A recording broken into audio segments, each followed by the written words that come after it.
Welcome to another episode of our brand new series that we have been going through a number of Islamic arguments, countering those arguments, trying basically to refute those arguments, but at the same time offering a lot of sources and tools to counter them, sometimes even using Islam's own sources, sometimes from the Hadith tradition, sometimes from the biography of Muhammad, sometimes from writing outside of that by other prominent Muslims. We cover things like the claim the Quran is preserved, for instance. We will be covering things related to the rapid growth of Islam. But today we are going to focus on a specific argument that has to do with basically the idea that Muhammad, the Prophet of Islam, performed miracles, which I can tell you right now as a former Muslim who studied the Quran, usually the Quran is considered to be the only miracle for Muhammad. But with me here today to address this particular argument that is extremely interesting is Dr. David Woods, who's been with me throughout these series. David, welcome. Well, I've debated many Muslims on whether Muhammad is a prophet, and it's interesting, over and over again, Muslims keep bringing up the claim that Muhammad performed miracles. And this is to show Jews and Christians that Muhammad is in the same line of prophets that we find in the Bible. So if we go to the Old Testament, we find prophets like Moses performing miracles, like parting the Red Sea. If we go to the New Testament, we find Jesus performing miracles, we find the apostles performing miracles, and so on. And so this is to show that Muhammad is in the same line with all of these guys. And if Muhammad did perform miracles, that would be something that we would need to consider as evidence for Islam. And when we look at the Muslim sources, we find in the Sirah and in the Hadith, Muhammad performing miracles. We find him shooting water out of his fingertips when his followers were thirsty. He could miraculously provide food for his followers. Right. But we have to be somewhat skeptical of sources because of their dates, right? Muslims, Christians, we don't just believe things just because they're written down somewhere, right? We have to consider the sources. Now, when we talk about these sources, the earliest source that talks about Muhammad's miracles is Ibn S.A.W, Sirat Rasulullah, and that's written more than a century after the time of Muhammad. And that's a book that most Muslims I talk to don't even say they don't believe in. They say don't quote that book to us because I'm quoting things like the satanic simply verses because and things part like of it also were lost as well. And so they tell me don't quote that book. Okay. So what source do we go to talk about Muhammad's miracles? Well, they say we have to go to Sahih al-Bukhari and Sahih Muslim. But these were written 2 centuries after the time of Muhammad. So you're talking about 2 centuries to invent things. And we know that Muslims had very good reasons to invent stories. They're going around, they're interacting with Jews and Christians, and over and over and over again, Jews and Christians were asking the Muslims, what miracles did your prophet perform? Correct. And what did Muslims say? Well, at first they're saying the Quran. Look at this awesome, miraculous Quran. And Jews and Christians did not take that seriously at all. Again, they have miracles like Moses parting the Red Sea, and then they have Muslims look at this lovely Arabic script, right? What kind of miracle is that? So Christians and Jews were not impressed with this. And so by the time you get to Ibn S.A.W and Sahih Muslim and Sahih al-Bukhari and so on, suddenly you have all these miracle stories.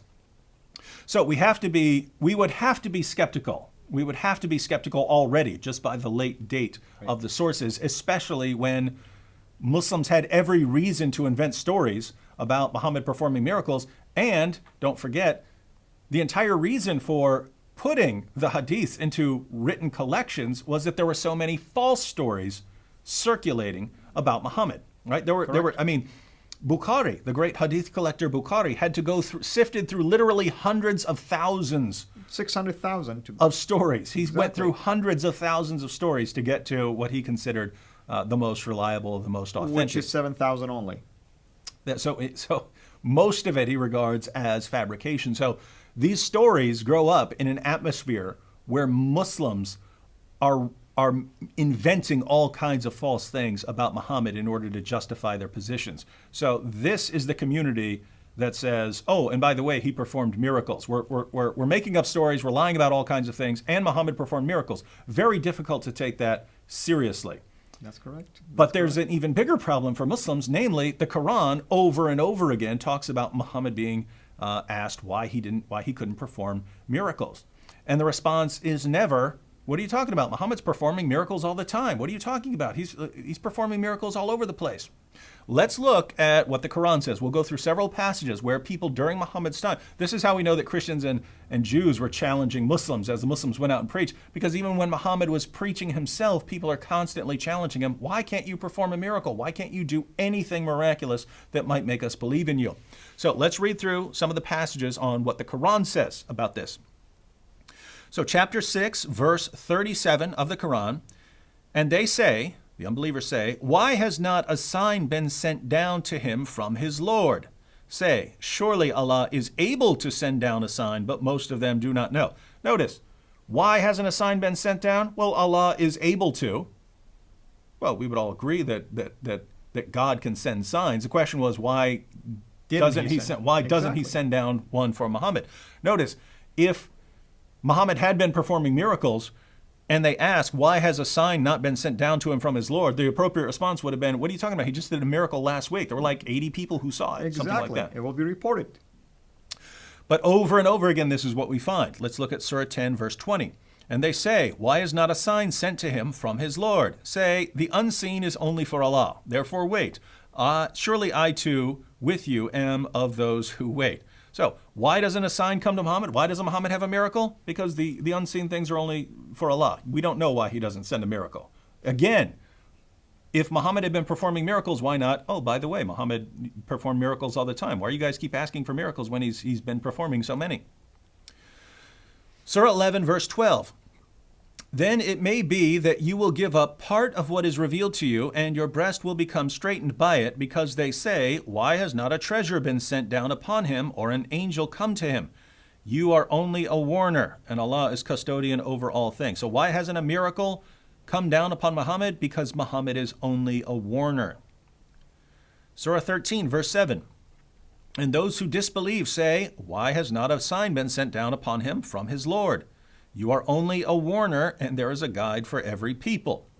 Surah 13, verse 27. And those who disbelieve say, why is not a sign sent down upon him by his Lord? Say, surely Allah makes him who will go astray, and guides to himself those who turn to him. Surah 17, verse 59. And nothing could have hindered us that we should send signs, except that the ancients rejected them. And we gave to Samud, the she-camel, a manifest sign, but on her account they did injustice, and we do not send signs but to make men fear. Notice this part right here. It says, nothing could have hindered us that we should send signs, except that the ancients rejected them. So why doesn't Muhammad have a miracle? Why doesn't Allah give a miracle to Muhammad? Because others rejected him. Others rejected them, so therefore Muhammad doesn't get one either. By the way, using this argument, I am a prophet. Yeah. And I'm not going to bring any signs to you because others have already rejected signs. Other people rejected it. And so you're a prophet after Muhammad, using the same reasoning. Absolutely. And therefore Islam is false because you're a prophet after Muhammad. All right, one more. Chapter 29, verses 50 to 51. And they say, why are not signs sent down upon him from his Lord? Say, the signs are only with Allah, and I am only a plain warner. Is it not enough for them that we have revealed to you the book which is recited to them? Most surely there is mercy in this, and a reminder for a people who believe. So here we have, why are not signs sent down upon him? Signs are only with Allah. Muhammad is only a warner. And isn't the Quran enough? Isn't the Quran enough of a miracle for you? That's correct. So, and notice the theme. I'm just a warner. I'm just a guide. I'm just a warner. That's it. Anyone can do this job, by the way, to warn people. Yeah. And following this reasoning, isn't every Muslim who preaches the Quran to us is a warner? Yeah. Exactly. So over and over again, in the Quran itself, people are challenging Muhammad. Jews are asking him, Christians are asking him, unbelievers are asking him, polytheists are asking him, the idolaters are asking him. Everyone's, why doesn't this guy have any miracles? And over again, I'm just a warner, I'm just a warner, I'm just a warner. Never, what are you talking about? Why do you guys keep asking the same question over and over again for years when I've been performing miracles all along, as we find in the Hadith? Well, a couple things here. Muslims should realize they have to be skeptical, even about their most trusted collections now, right? Correct. So even stories about Muhammad performing miracles in their most trusted sources of stories about Muhammad, those pass Bukhari's criterion for an authentic narration. They passed Imam Muslim's criteria for an authentic narration. And we know the stories are false because they contradict even the Quran. Even the Quran doesn't support these stories. That means your most trusted stories are in doubt. Even those were the best of the best, right? They go through hundreds of thousands to get down to the best, and even the most reliable can't be seriously trusted. So, Muhammad couldn't perform miracles, and this is the only one. And the reasons for Allah not giving another miracle apart from the Quran is that other people had rejected them. Absolutely, brother. And it's really baffling to me that Muslims will even want to argue about miracles using the hadith. Why not the Quran? Mm-hmm. The Quran was around the time of Muhammad. Why didn't God reveal such a thing? And in a little bit, I'm going to show why I'm raising this basically objection to this silly argument by using something that was written 2 centuries later. Mm-hmm.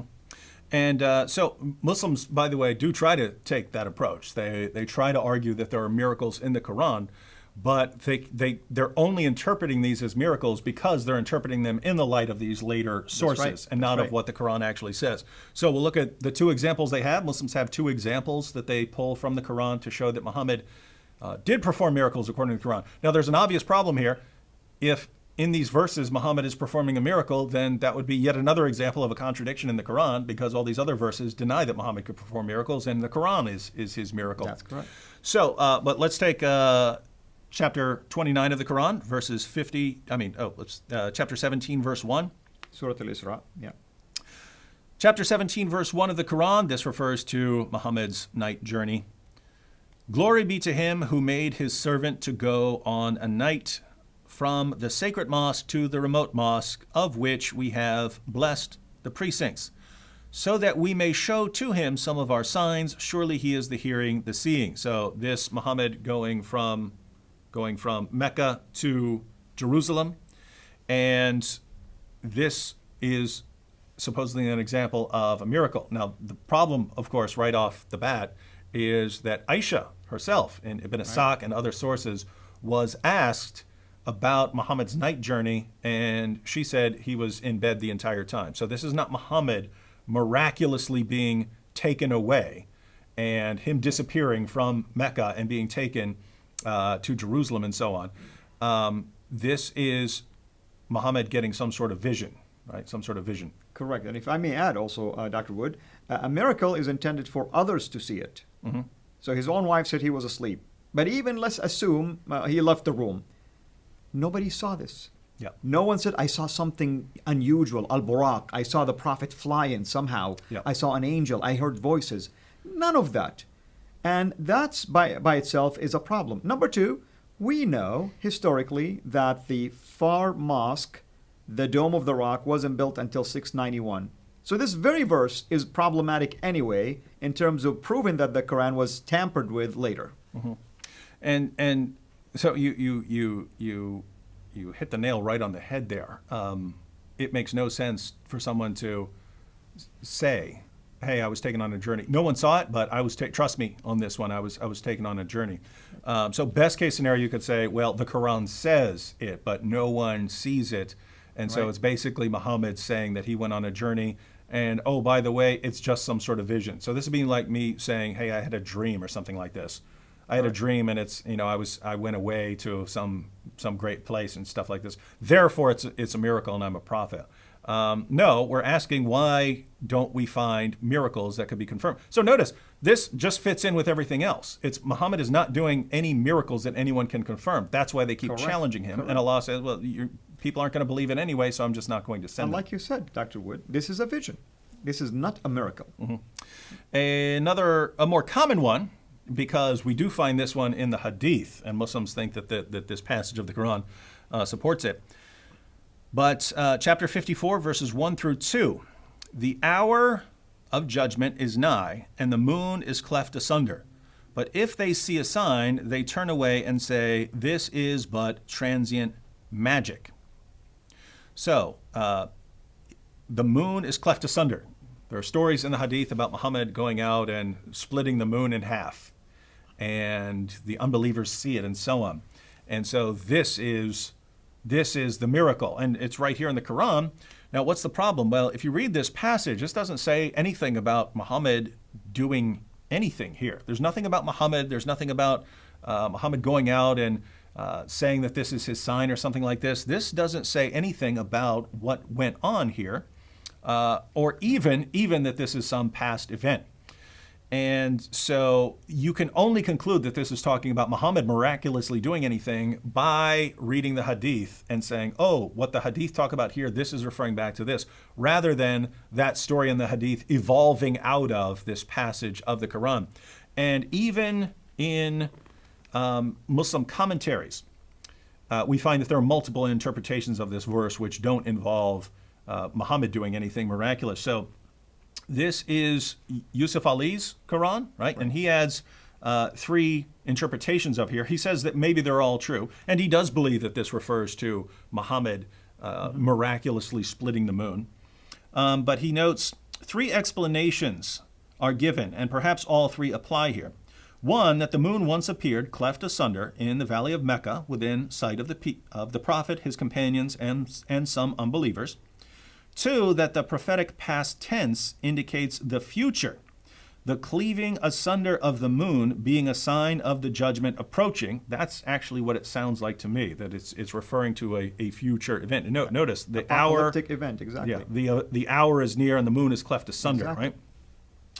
Right? So he acknowledges that is, so the prophetic past tense indicates the future, the cleaving asunder of the moon being a sign of the judgment approaching.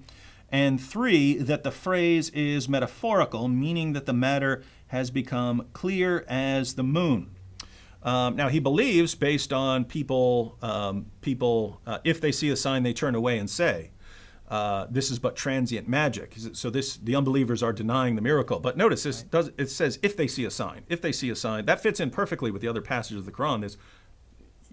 People in the past didn't believe in it, so even if I showed you a sign, you're not going to believe it, and so on. So even if this were talking about Muhammad's time, it would be saying if they did see a miracle, they would still turn away.